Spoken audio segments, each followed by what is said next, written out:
Noong Pebrero 2026, isang drone na mas mura pa kaysa sa segunda manong kotse ang tumago sa depensa ng Amerika sa Persian Gulf at direktang tinamaan ang punong tanggapan ng ika-5 fleet ng hukbong dagat ng Estados Unidos. Hindi yon hypersonic na misil. Hindi yon isang stealth na fighter jet. Isang lumilipad na basurang bakal na pinapagana ng makinang pang-chainsaw. Mas malala pa, hindi yon unang beses. Matagal nang natuklasan ng mga kaaway ng kanluran ang isang bagay na nagdala ng kahihiyan sa pinakamakapangyarihang hukbo sa kasaysayan. Hindi kailangan ng mahal na teknolohiya para makapinsala ng malaki. Kailangan mo lang ng dami. At sobra-sobra yon sa kanila. Pero may nagbago, nakuha ng Estados Unidos ang drone ng kalaban, binaklas ito at ginawa ang di inaasahan ng kahit sino. Nang ginamit nila ang resulta sa unang pagkakataon sa labanan-laban sa bansang gumawa ng orihinal na drone, nagpanik ang Kremlin. Para maintindihan ang halaga nito, kailangan mong makita kung gaano kalaki ang kahihiyan bago ito. Tingnan mo, sa loob ng maraming taon, ang lohika ng makabagong digmaan ay lubos na baluktot. Sa isang banda, mga kanluraning hukbo na may milyones na halagang sistemang pananggol. Sa kabila naman, mga simpleng drone na mura at ginawang maramihan ng mga kalabang wala namang mawawala. Ang Iran ay gumawa ng Shahed, 136, isang drone na hugis delta ang pakpak na pinapagana ng maliit na combustion engine na kayang lumipad ng daan-daang kilometro habang may dalang pampasabog. Ang tinatayang gastos? $200 hanggang $500, depende sa bersyon. Nagustuhan ng Rusya ang ideya. Kinuha nila ang lisensya ng disenyo, nagtayo ng malaking pabrika sa Tatarstan at nagsimulang gumawa ng sarili nilang bersyon, ang Geran 2, ng pang-industriyang maramihan. Sa ilang pagkakataon, umabot sila sa paggawa ng 170 drone kada araw.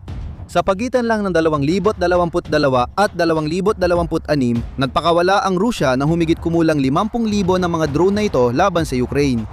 At gumagastos ng malaking halaga ang kanluran para pabagsakin ang mga ito. Ang Patriot missile, isa sa pinaka-advanced na sistema laban sa drone at kalabang missile sa himpapawid, ay nagkakahalaga ng nasa $4 na milyong. Ang isang Tomahawk, isang American cruise missile na ginagamit sa mga long-range na pag-atake,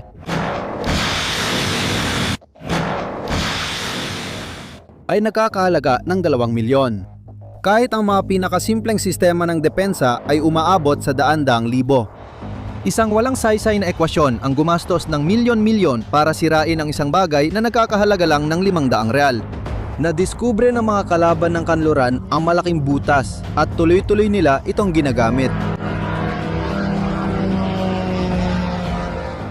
Noong 2025 mismong si Pangulong Donald Trump ay hayagang kinilala ang problema.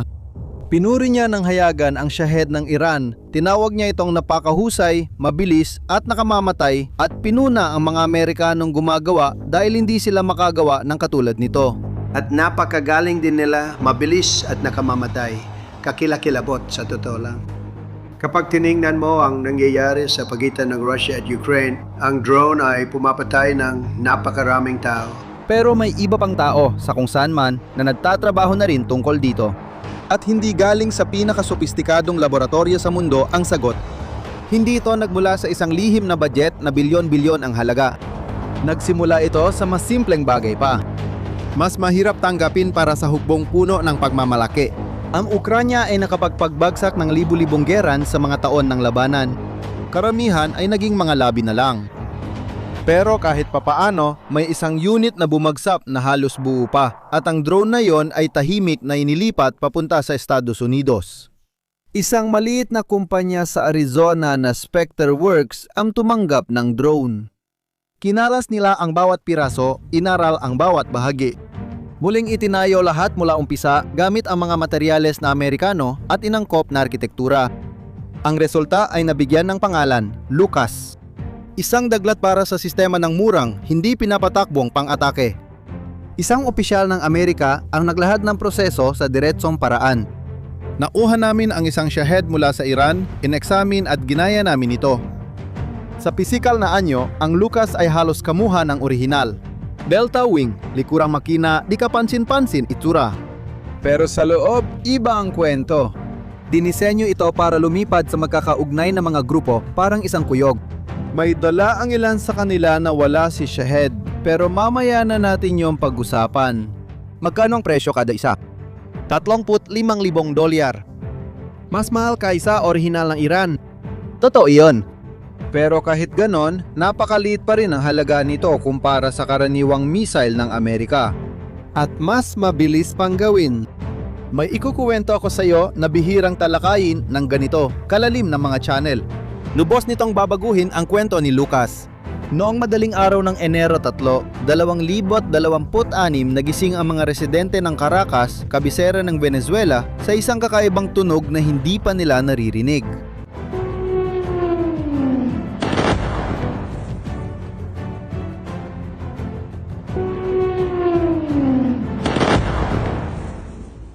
Isang malalim at tuloy-tuloy na ugong na nagmumula sa langit. Makalipas ng ilang segundo, sumunod ang mga pagsabog.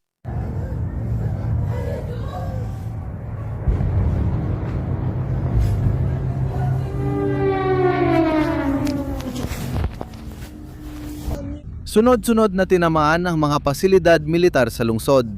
Nasira ang mga radar. Napahinto ang mga sistema ng komunikasyon.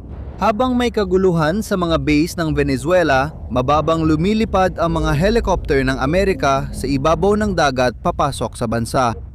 Ilang oras lang ang lumipas, si Nicolas Maduro at ang kanyang asawa ay nakakulong na sa isang barkong pandigma ng Amerika papunta sa Estados Unidos upang harapin ang mga kasong drug trafficking. Hindi kailanman kinumpirma ng opisyal ng gobyerno ng Amerika ang sanhi ng mga pagsabog sa Caracas. Tinawag ang operasyong Absolute Resolve at ang mga detalye ng arsenal na ginamit ay nanatiling lihim. Pinag-aralan ng mga independenteng analista ang mga video ng mga residente. Sinuri nila ang audio. Ikinumpara nila ang natatanging tunog nito sa iba pang kilalang sistema. Malinaw ang naging konklusyon. Hindi mapagkakamalan ang tunog. Ito ang parehong ugong na kaugnay ng mga drone na gaya ng Shahed. At ang Lucas ay kamakailan lang naipwesto sa reyon. Kung ang Lucas na iyon at malinaw na yun nga, ibig sabihin na ipakilala na agad sa labanan ang bagong sandata ng Amerika bago pa man ito nalaman ng mundo. Tahimik. Sa madaling araw. Sa kabisera ng isang diktadura. Ang opisyal na kumpirmasyon ng paggamit ng Lucas ay susunod agad. At dumating nga ito. Sa pinaka-ironikong paraan, noong Pebrero 28, 2026, nagsagawa ng magkasanib na pag-atake ang Estados Unidos at Israel laban sa Iran. Ang operasyon ay tinawag na Epic Fury, kasama ng mga Tomahawk na misil, mga F-35 na eroplano at iba pang konbensyonal na sandata. Ang CENTCOM, ang komandong militar ng Amerika, responsable sa gitnang silangan. Nag-anunsyo sila ng isang makasaysayang pangyayari. Sa unang pagkakataon, opisyal na gumamit ang Estados Unidos ng mga pangmalayuang kamikaze drone sa labanan. Kamikaze dito. Ibig sabihin, eksakto ang iniisip mo. Hindi na bumabalik ang drone, papunta ito sa target. At sumasabog ito sa pagtama. Pang Task Force Scorpion Strike. Isang squad na binuo para mag-operate ng Lucas ang nagpalipad ng mga drone laban sa mga target ng Iran. Ang bansang naging inspirasyon sa disenyo ng drone, ngayon ay siya naman ang tumatanggap pabalik ng drone. Pinahusay, in-Amerikano, at ginagabayan gamit ang napakatumpak na presisyon. Isipin mo yan sandali. Ang Iran ay lumiha ng Shahed. Kinopya ito ng Rusya. May isang unit na pinabagsak ng Ukraine. Isa-isang binaklas ng US ang bawat bahagi. At ngayon, inaatake na ang Iran. Sa mismong konseptong inilabas nito sa mundo, wala nang mas malupit na kabalintunaan sa makabagong kasaysayang militar. Si Almirante Brad Cooper, kumander ng CENTCOM. Direktang tinanong siya tungkol sa performance ni Lucas sa operasyon. Isang salita lang ang sagot niya. Esensyal. Para sa mga Amerikano, patunay ito na sulit ang pustahan. Para sa mga Iranyano, may iba't ibang antas ng kahihiyan. At para sa Rusya, na pinapanood ang lahat mula sa malayo, ito ang simula ng isang bangungot. Nang makita ng mga sundalong Ruso ang resulta, ipinakita ng reaksyon nila ang lahat. Pero, ang pinakamasama ay paparating pa lang. Nang inilabas ang unang opisyal na larawan ng CENTCOM, ipinapakita ang mga Lucas habang nasa operasyon. Nang inilabas ang mga ito, ang mga military analyst sa buong mundo. Sinimulan nilang suriin ang mga ito ng mabuti. At pagkatapos ay may napansin ng isang tao. Isang maliit na kahon. Sa ibabaw ng drone. Mukha itong antena. Pero, hindi ito basta-bastang antena. At nang maintindihan ng mga eksperto ng Rusya kung ano yon, totoo ang pagkataranta. Noong unang araw ng Marso 2026, isang independenteng analista na gumawa ng serya ng post sa X, pinagsama ang komento mula sa 3 pinakamalalaking military channel ng Russia sa Telegram. Lahat sila ay alarmado sa iisang bagay. Ang tila aparatong pangtanggap ng Starlink, direktang isinama sa Lucas. Nag-viral ang mga post. Mahigit 1,000,000 view sa loob lang ng ilang oras. 55 minuto matapos may lathala. Si Elon Musk mismo ang sumali sa usapan. Mabilis at direkta si Musk. Gamitin ang isang komersyal na Starlink terminal sa mga sistema ng armas. Nilalabag nito ang mga tuntunin ng paggamit ng kumpanya. At anumang terminal na nasa ganitong sitwasyon ay dinidisable kapag natuklasan. Malinaw niyang sinabi na ang komunikasyon ng militar ng Amerika ay gumagamit ng hiwalay na network na Starshield. Hawak ito ng gobyerno ng Estados Unidos, hindi ng SpaceX. Pero ang pagkakaiba para sa mga Ruso ay sekundaryo lang. Mas malaki ang problema. Para maintindihan kung bakit, kailangan mong malaman ang isang bagay. Tungkol sa kung paano gumagana ang mga sistema ng pagharang ng signal. Ang tinatawag na mga elektronikong jammer. Karamihan sa mga drone ay ginagabayan ng GPS. Galing ang mga signal na ito sa mga satellite na lampas 20,000 kilometro ang taas. Dahil malayo, mahina na ang signal sa lupa. At ang mahinang signal ay madaling harangin. Ganun lang kasimple. Isang malakas na jammer, nakaposisyon ng tama. Natatalo nito ang signal ng GPS at napapaligaw nito ang drone. O kaya bumagsak. At kapag pinag-uusapan natin ito, naging bihasa ang Rusya sa teknik na ito. Gumawa sila ng mga truck na may malalakas na jammer at ipinakalat sa kahabaan ng linya ng labanan ng Ukraine. Napabagsak o nailigaw nila maraming drone at mga missile na ginagabayan ng GPS. Pero nasa ibang antas talaga ang Starlink. Ang mga satellite ng Starlink umikot lang sa 341 kilometro ng taas. Mas malapit sila sa daigdig. Mahigit 10,000 satellite ang gumagana at lumilipad ng mabilis at bumubuo ng isang network. Sinasaklaw halos ang buong planeta. Ang signal na dumarating sa isang terminal ay mas malakas kaysa sa GPS. At ang terminal ay hindi nakatali sa isang satellite. Lumilipat siya mula sa isa papunta sa isa pa, tuloy-tuloy, habang dumadaan sila sa kalangitan para harangan ito. Ang isang jammer ay kailangang mas malakas pa. Hindi na kailangang harangan ang satellite. Kailangang harangan ang network. Laging gumagalaw, halos imposible. Mga mananaliksik militar na Chino ang nagkalkula kung paano mapigilan ang Starlink sa lugar na kasing laki ng Taiwan. Kakailanganin ng isang network na may hindi bababa sa 935 high-power jammer. Lahat ay nakasynchronize at sabay-sabay na gumagana sa himpapawid. O mga 2,000 sistema na may mas mababang lakas. Isipin mong general ka ng Rusya sandali.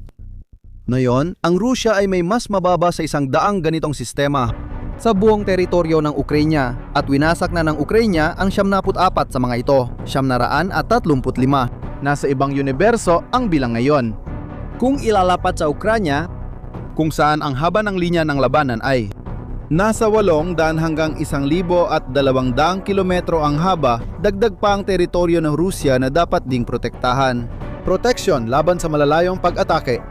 Hindi na practical ang dami ng kinakailangang jammer. Hindi pa kasama dito ang paglalabas ng signal ng mga jammer.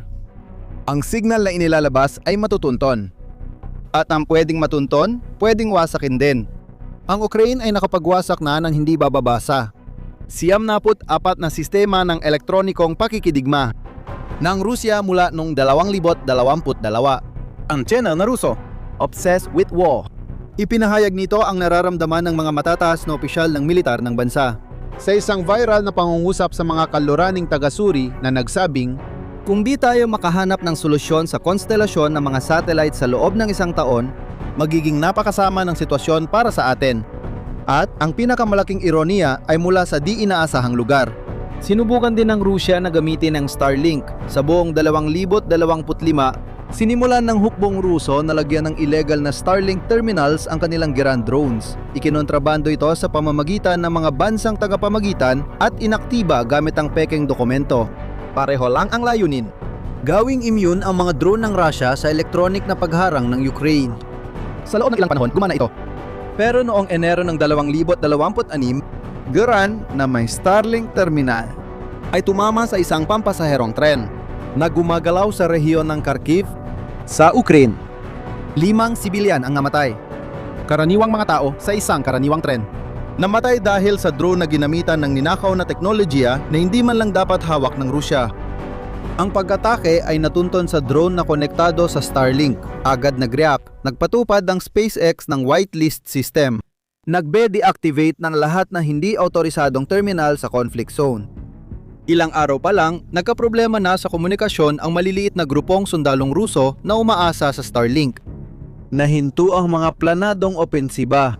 Nakaroon ng kaguluhan sa buong mga sektor ng linya ng harapan. Kinumpirma ni Musk na gumana ang mga hakbang. Natalo ang hukbong pinakatakot sa Starlink ng Amerika nang subukan nilang gamitin ang Starlink ng mag-isa.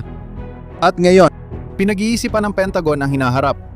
Programang Amerikano para sa panghingibabaw ng mga drone. May pondo itong $1 bilyon at $100 milyong.